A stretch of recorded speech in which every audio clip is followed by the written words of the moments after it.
Come join me on my second channel, Jaguar Gator 8, where we'll talk all things college football. New video drops every Monday at 6 p.m. Eastern.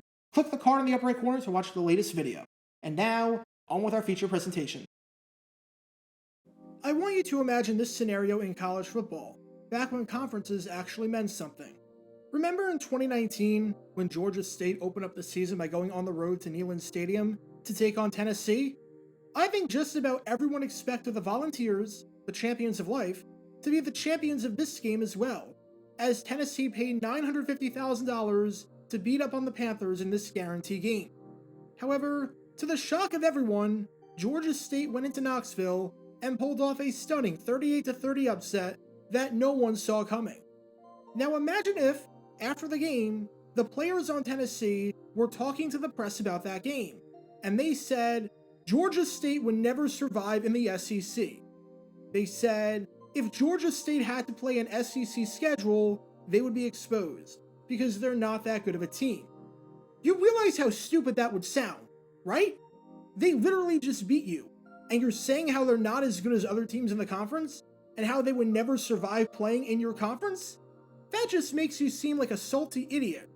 Well, as ridiculous as that hypothetical situation might sound, this actually happened in the NFL more than 30 years ago. Because in 1991, the Phoenix Cardinals were playing the Denver Broncos, and after the contest ended, some Cardinals players said some really stupid things that made you wonder what the heck they were thinking. Talking trash after a game, especially when you just lost, is always going to be a weird and a stupid move. But let's just say that many Cardinals players did not get the memo on this late December day. And this is the story behind one of the dumbest post-game moments in the over 125-year history of the Cardinals franchise. Before I talk about the actual incident in question, we need some context to understand how the game was going, and how the seasons for both of these teams were going, because it will help us to understand just why the Cardinals felt the way that they did. It's December 15th, 1991. It's week 16 of the NFL season, and we have a game on our hands at Mile High Stadium up in Colorado Rocky Mountain High between the Denver Broncos and the Phoenix Cardinals. And this is an absolutely critical game for the Broncos to win. After finishing 5-11 last season, shocking a ton of people by coming in last place in their division, fresh off of a Super Bowl appearance, they're back to business as usual in 1991, and sit at 10-4 with 2 games to go, doing it thanks to a dominant defense that had only allowed 202 points so far, which was the best total in the AFC, and the third best total in the NFL behind Washington and Philadelphia. Anytime you're only allowing 14 points per game, you're definitely doing something right. And a win in this game could clinch the division for the Broncos, as they were 1 game up on the Kansas City Chiefs and Los Angeles Raiders for the lead. A win here would also be critical in keeping pace with the Houston Oilers, who won at 1 o'clock earlier in the day for the number 2 seed in the conference, and a first-round bye, and home field in the divisional round. Safe to say, a lot was on the line for the Broncos in this one, but that was because they were a very good team, and if you're playing for something meaningful like that this late in the season, that's a good sign. As for the Phoenix Cardinals, yeah, not so much. Oddly enough, this was not the first time I've done a video on the Cardinals from that 1991 season, as just a week ago, I talked about their game in Week 8 against the Atlanta Falcons, and a bizarre incident involving a man requesting a refund for that game, which the Cardinals won 16-10 to get to 4-4 and 500. You can learn more about that insane story by clicking the card in the upper right corner. But after that game that I did a video on, everything collapsed, because they experienced the same fate as a man falling off of the Grand Canyon. A painful freefall that seems eternal, with no ending in sight, and just gets more painful with each passing moment. After that game against the Falcons, which gave them a realistic shot at the postseason, they lost 6 straight games, and were 4-10, and were well out of the playoff picture, and had clinched a last place finish in the division. The offense was absolutely inept. Over their last 6 games, they didn't score more than 14 points in any one of them, scoring a combined 59 points, or 9.8 points per game over that stretch. You're not going to win too many games averaging less than 10 points per game over a month and a half. They had the worst offense in the NFC, scoring 174 points all season for an average of just over 12 points per game, and with 2 games left in this dreadful year, we're just looking to end it as painlessly as possible. You had a Broncos team playing some of their best football, and a Cardinals team playing some of their worst football, and the game was in Denver in the cold weather. No surprise that the Broncos were favored by 11.5 points. What was a surprise, however, was that this actually turned out to be a very good, close, and competitive game, as the Cardinals, despite having nothing to play for, were not going down without a fight whatsoever. It would have been very easy for the Cards to roll over after falling behind 10-0 early in the game, and after trailing by 2 possessions in the second half. However, thanks to some great defensive play, where John Elway was intercepted 3 times, the Cardinals held a 19-17 lead going into the final 2 minutes. I'm sure Cards fans were frustrated that the lead was only 2 points, because in the fourth quarter, the defense was giving the offense short field after short field, and the offense could only capitalize in the form of field goals. However, as valiant of a fight as the Cards put up, it was not enough, as the Broncos showed why they were the superior team.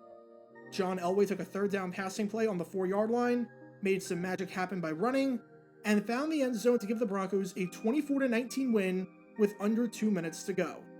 It was another great fourth quarter comeback in the incredible career of John Elway, and it got the Broncos to keep pace for that all-important first-round bye. And even though the Broncos made many mistakes, turning it over 3 times, and even though the Cardinals put up a fight, the Broncos were the better team by just about every metric in the book. They averaged over 4 yards per carry, compared to the Cardinals, who picked up 73 rushing yards on 25 carries for an abysmal 2.9 yards per carry. There was a reason why Denver's defense was arguably the best in the league. Cardinals quarterback Chris Chandler got absolutely nothing going on this day, completing less than 50% of his passes, going 15 for 32. The Broncos held the Cardinals to just 158 net passing yards, and the Cardinals went just 3 for 14 on 3rd down, converting a mere 21% of the time. With the exception of some improvisation by Chandler, who aborted a pass play and decided to keep it on a carry for a gain of 12, the Cards didn't have a single running play go for more than 7 yards. And the Broncos had 365 yards of offense compared to 231 for the Cards, keeping in mind that the Cardinals had less than 200 yards of offense before their final drive, where the Broncos were in prevent mode and were in protect the end zone mode. So yes, the Cards put up a fight, but there was no disputing that the Broncos were the better team. And the only reason the game was as close as it was because they kept shooting themselves in the foot. After the game, it was time for the post-game press conferences. Want to know what Cardinals players said after the game? Yeah, the Broncos aren't that good. They can't handle an NFC schedule. Before I talk about the comments made, a few housekeeping items to take care of that are of importance to understanding this story. Number 1, it was widely believed that the NFC was a significantly better conference than the AFC. The NFC had won the last 7 Super Bowls, and with the exception of Super Bowl 25, the most recent game, and Super Bowl 23, none of them were particularly close. As a side note, to learn more about something bizarre that happened at Super Bowl 25, click the card in the upper right corner. And 1991 was looking like no exception. There were 10 teams in the conference with a record of 500 or better through 14 games, compared to 6 teams in the AFC. And the AFC was so weak that the New York Jets, who were 7-8 after Week 16, controlled their own destiny to get into the postseason. The 49ers could go 10-6 to not make it, but the Jets, who were below 500 with 1 game left, had a shot. If you want to learn more about that situation, how that happened, and how that ultimately played out, click the card in the upper right corner. But it was universally agreed upon that the NFC was a superior conference. And number 2, no, the Cards in 1991 were not a good team. You can't exactly call a team that's 4-11 with 1 game left a good team, because you are what your record says you are. However, in fairness to the Cardinals, they had one of the hardest schedules in the history of the NFL. Heck, they had maybe the hardest schedule in NFL history. Look at all the teams they had on their schedule and what their record was through 15 games, keeping in mind that they had to play every team in the NFC East twice. The teams that the Cardinals played, at that point, assuming we double up the NFC East teams like Dallas, Washington, New York, and Philly to count them twice, had a combined record of 137-88 for a winning percentage of over 61%. That means, on average, the teams they play had 10 wins over the course of a 16-game season. Imagine playing 16 games against 10-win teams, and that will give you an idea of what the Cards were dealing with in 1991. They got absolutely shafted with the schedule, partly because of bad luck, and partly because the NFC East was just that good. So with that in mind, after the Phoenix Cardinals lost to the Denver Broncos, the Phoenix Cardinals decided to say that the Denver Broncos would not be able to handle life in the NFC. Seriously, I'd have no idea why you'd say that about your opponent after you literally just lost to them because they just beat an NFC team. So who are you to say whether or not they can handle life in the conference if they just beat a team in the conference? But that was the theme of the press conferences and the locker room visits. And it wasn't like one player said this. You had a ton of players echoing these thoughts, each with varying degrees of absurdity. I'm only going to highlight a few of them because it happened a lot. Linebacker Eric Hill said, "I think the NFC is a lot more physical. We play against teams in the NFC where after the game, you felt it. Not taking anything away from the Broncos, because they beat us. But I played against much more physical ball clubs. You take away John Elway, and they're struggling." I love that logic by Hill. Remove John Elway from the Broncos, and they're a bad team. That's like saying that in 2022, the AFC is better than the NFC. But your logic is that if you take Aaron Rodgers off the Packers, they're a worse team. No duh! Take the quarterback and a future Hall of Famer off the roster, and they're worse! That's not rocket science. Wide receiver Ricky Proehl said, "I don't think the Broncos would do well in the NFC. I think the NFC is just a more physical conference. If Denver is one of the toughest defenses in the AFC, I think they just don't really compare to the Giants, Washington, Dallas, and Eagles." Hold up, timeout. The Broncos just held your team to 231 yards. The Broncos allowed 1 touchdown. You didn't exactly have a great game yourself, Mr. Proehl, having 4 catches for 60 yards. And you're saying the Broncos defense doesn't match up to the other teams in the division? Even though in this game, they performed objectively better than a lot of the teams in your division? How does that make any sense whatsoever? But by far, without a doubt, the stupidest, funniest, and my favorite bit of logic comes courtesy of 3-time Pro Bowl offensive tackle Louis Sharp, who proves that just because you're a Pro Bowler and one of the best tackles in the history of the sport and the team, doesn't necessarily mean that you know what you're talking about. Because Sharp said on the Broncos just don't have that physicalness about them. You go out there against the Eagles, Giants, or Skins, you know you're going to be in for a ball game. A hard-fought ball game. So you, as an offensive lineman whose job it is to protect the quarterback, are accusing the Broncos of not being physical. Okay. Fortunately, we have statistics that measure physicality, and who wins the battle at the line. We have sack numbers. So guess how many times Chris Chandler was sacked on this day? Based on what Sharp said, you think it'd be something like 0 or 1, and that the offensive line was giving Denver fits all day. Nope, because the Broncos had 5 sacks on this day. 5 sacks. You're going to accuse the Broncos of not being physical and saying that other teams were way more physical, and yet you allowed 5 sacks? That's like me saying that my tennis opponent isn't a good server, and yet he finishes the match with 40 aces. In fact, here are all 15 games that the Cardinals played at that point in 1991, and how many sacks they allowed in each game. Guess which game they allowed the most sacks in? You guessed it, the Denver game.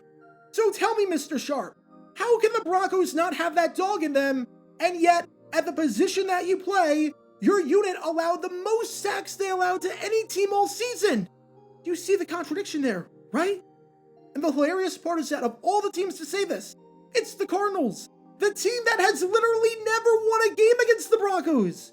At this point in franchise history, the Broncos played the Cardinals 4 times. The Broncos won 3 games and tied 1.